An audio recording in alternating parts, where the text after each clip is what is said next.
Assalamualaikum warahmatullahi wabarakatuh. Perkenalkan, nama saya Agung Kurniawan dengan NIM 23110092 dari kelas L 2023. Di sini saya akan memaparkan pemahaman SDLC. SDLC singkatan dari Software Development Lifecycle. Materi yang pertama adalah pengertian dari SDLC. SDLC adalah rangkaian proses pengembangan suatu perangkat lunak atau sistem yang biasanya dilakukan melalui suatu model atau metode tertentu yang dapat menjamin bahwa pengembangan dapat dilaksanakan secara sistematis, menyeluruh, dan berkelanjutan hingga ke proses pemeliharaan maupun pengembangan lebih lanjut. Adanya proses pemeliharaan, perbaikan, dan pengembangan lebih lanjut ini adalah kunci utama dari SDLC yang menggunakan istilah life cycle atau siklus hidup.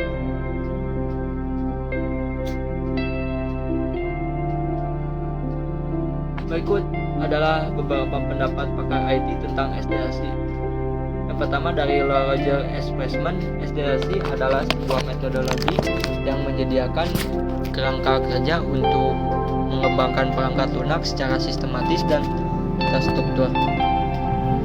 Yang kedua dari Ian Sommerfeld, SDLC adalah sebuah proses yang membantu memastikan bahwa perangkat lunak yang dikembangkan memenuhi kebutuhan pengguna, berkualitas tinggi, dan sesuai dengan anggaran dan waktu yang ditentukan. Dan yang ketiga, Kieran Browns, SDLC adalah sebuah alat yang membantu tim pengembangan perangkat lunak bekerja secara lebih efisien dan efektif.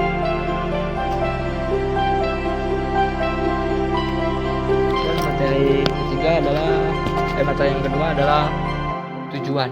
Tujuan dari SDLC adalah seperti yang ke-1, SDLC dapat membantu perencanaan, estimasi, dan penjadwalan proyek dengan baik. Dan yang kedua, kontrol proyek dapat dilakukan dengan lebih mudah.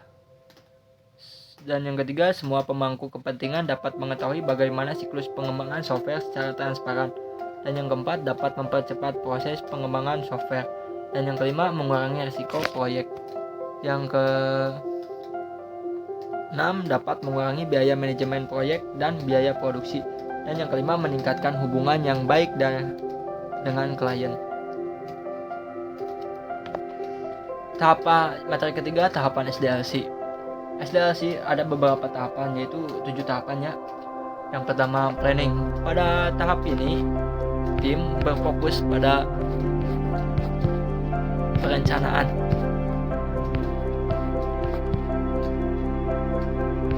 Seperti menentukan ruang lingkup proyek, apa yang ingin dicapai dengan software, fitur apa yang akan ada. Dan yang kedua, mengumpulkan informasi seperti mengumpulkan informasi dari klien, pengguna, dan pemangku kepentingan lainnya.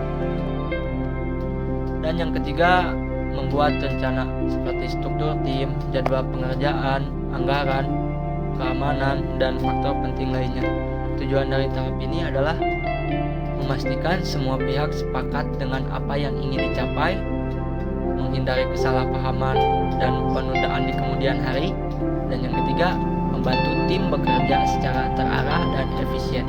Hasil dari tahap ini adalah dokumen rencana proyek yang jelas dan terstruktur, dan tim yang siap untuk mulai pengembangan software. Tahap yang kedua adalah tahap analis. Tahap analis, pada tahap ini tim fokus pada yang pertama, memahami kebutuhan, seperti apa masalah bisnis yang ingin dipecahkan, apa tujuan utama dari software, apa yang ingin dicapai penggunaan dengan software, apa fungsi-fungsi yang harus dimiliki software. Yang kedua, menganalisis informasi, seperti menganalisis informasi dari planning, klien, pengguna, dan pemangku kepentingan lainnya. Dan yang ketiga, menentukan spesifikasi seperti fitur-fitur yang akan ada di software, bagaimana software akan bekerja, data apa yang dibutuhkan software. Tujuan dari tahap ini memastikan software yang dibangun benar-benar sesuai dengan kebutuhan pengguna dan bisnis, menghindari fitur yang tidak terpakai dan pemborosan sumber daya. Dan yang ketiga, membantu tim merancang software yang efektif dan efisien. Hasil dari tahap ini, dokumen spesifikasi requirements yang jelas dan terstruktur, pemahaman yang lebih baik tentang kebutuhan proyek. Yang ketiga, tahap desain. Pada tahap ini, tim fokus pada membuat rencana desain, dan yang kedua, arsitektur,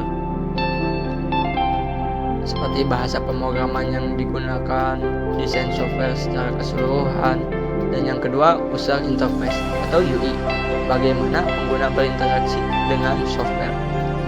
Dan yang ketiga, platform, di mana software akan diperjalan di Android kah, iOS kah, atau Linux, dan lain-lain. Yang keempat adalah keamanan. Langkah-langkah untuk mengamankan software, membahas desain dengan pemangku kepentingan, seperti menjelaskan desain dengan parameter seperti risiko, teknologi tim, kendala, dan waktu dan anggaran.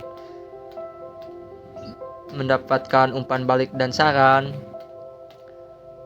memperbarui desain berdasarkan umpan balik, seperti menyempurnakan desain agar sesuai dengan kebutuhan dan ekspektasi semua pihak. Tujuan dari tahap ini memastikan software dirancang dengan baik, mudah digunakan, dan aman. Menghindari masalah di tahap selanjutnya dalam SDLC, dan membantu tim membangun software yang memenuhi spesifikasi requirement. Hasil dari dokumen desain yang jelas dan terstruktur, dan prototype atau mockup software itu opsional ya.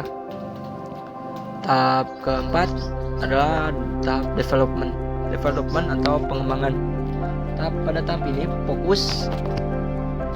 tim fokus pada yang pertama, membangun software, seperti menuliskan kode menggunakan bahasa pemrograman yang dipilih, dan yang kedua, menguji kode untuk memastikan tidak ada kesalahan dan memperbaiki bug yang ditemukan.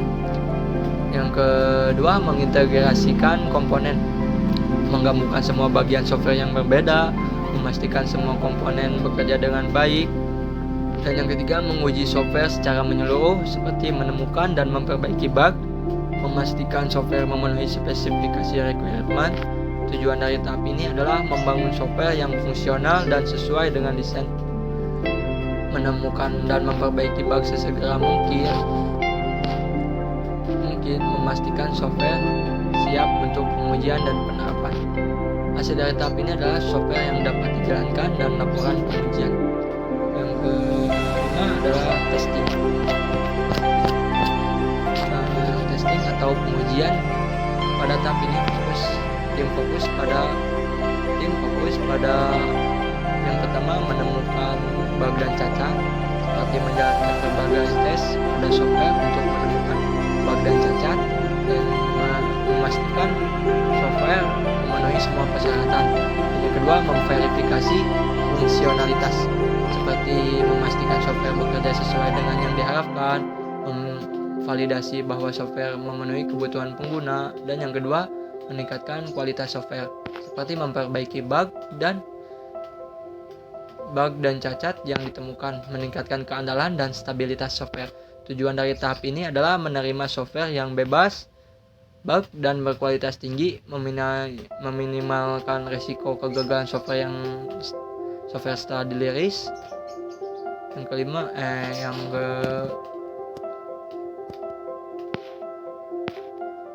yang keempat dan yang kelima, meningkatkan kepuasan pengguna.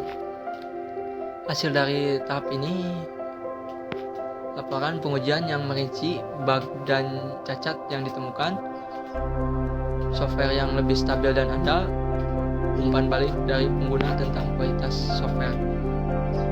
Pengujian adalah proses berkelanjutan. Tim mungkin perlu melakukan pengujian ulang setelah perbaikan dilakukan. Penting untuk menggunakan berbagai jenis tes untuk memastikan cakupan pengujian yang menyeluruh. Komunikasi yang baik antara tim pengujian dan tim pengembangan sangat penting. Dan yang keenam adalah implementation atau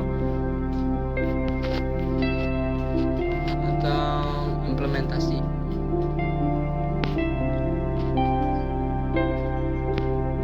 Setelah testing, pada tahap ini tim fokus pada menyiapkan software untuk development.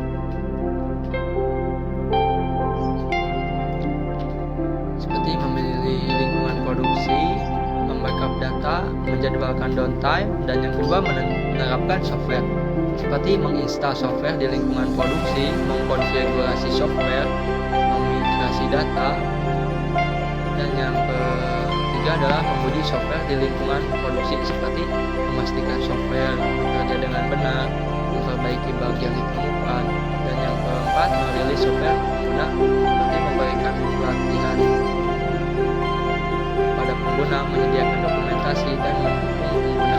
Tujuan dari tahap ini adalah menyediakan software yang siap digunakan kepada pengguna, meminimalkan downtime dan gangguan pada pengguna, dan memastikan software memenuhi ekspektasi pengguna. Hasil dari tahap ini, software yang diimplementasikan dan digunakan oleh pengguna, umpan balik dari pengguna,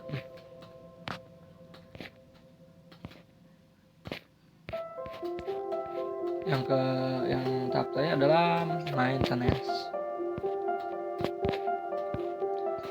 Pada tahap ini tim fokus pada yang pertama menjaga software agar tetap berjalan dengan baik, memperbaiki bug yang ditemukan, memantau kinerja software, melakukan update dan patch. Dan yang kedua meningkatkan software seperti menambahkan fitur baru, meningkatkan fungsionalitas yang ada, dan mengikuti perkembangan teknologi. Yang ketiga adalah mengikuti mendukung pengguna seperti menjawab pertanyaan pengguna, menyelesaikan masalah pengguna, dan memberikan pelatihan kepada pengguna. Tujuan dari tahap ini yang tahap terakhir memastikan software tetap memenuhi kebutuhan pengguna dan memperpanjang usia pakai software dan meningkatkan nilai investasi software. Hasil dari tahap ini adalah software yang stabil dan andal, pengguna yang puas.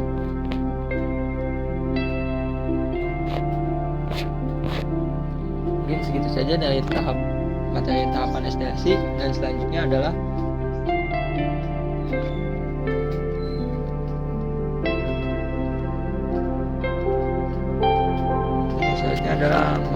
model tahapan SDLC.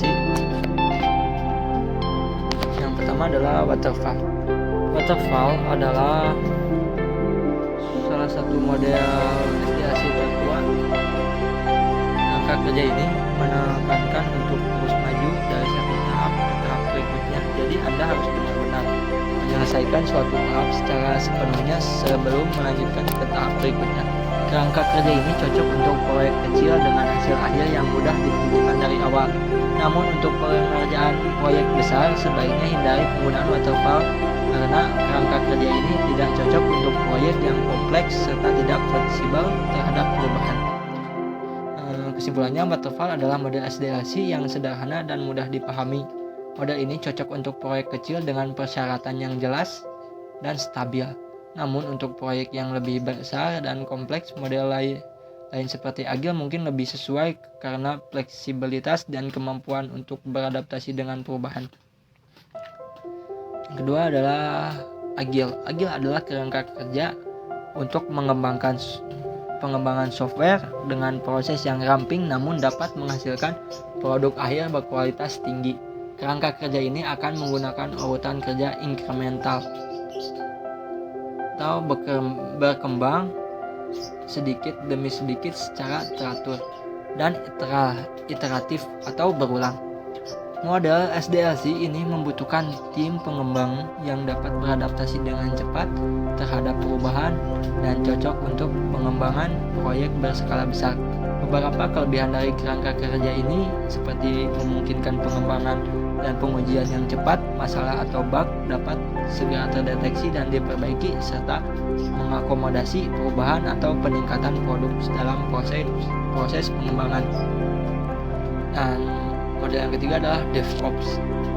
DevOps merupakan gabungan dari dua kata, yaitu development dan operation.